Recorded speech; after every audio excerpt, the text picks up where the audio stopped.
আজ বেশ কয়েকদিন পরেই বিকেলের দিকে একটু ছাদে চলে আসলাম।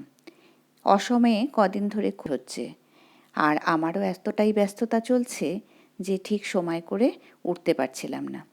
যাই হোক, আজকে বিকেলটায় বৃষ্টি ছিল না, ওয়েদারটা ভালো ছিল, তো চলে এলাম।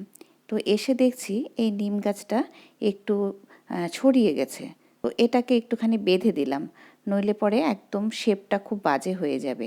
এই নিম গাছটা আমি গত বছর বসিয়েছিলাম, এবছর ফেব্রুয়ারি মাসে একে প্রুন করে দিয়েছিলাম, যার ফলে বেশ অনেকগুলো এখন ডাল বেরিয়েছে, বেশ অনেকটা ঝোপালো হয়েছে। আমার একটি ভিডিওতে শ্রাবণী মজুমদার কমেন্ট করেছিলেন যে বেল গাছের আপডেটটা জানাতে, তাই ভাবলাম বেল গাছটাও একটু দেখিয়ে দিই।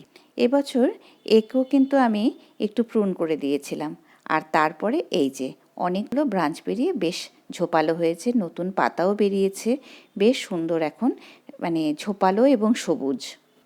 আর এবছর একটু অসময়েই লেবু গাছটায় রিপোর্ট করতে হয়েছিল, যার ফলে সবুজ পাতা বেরিয়ে গেছে প্রচুর পরিমাণে বৃষ্টির জল পেয়ে, আর ফুল আসেনি।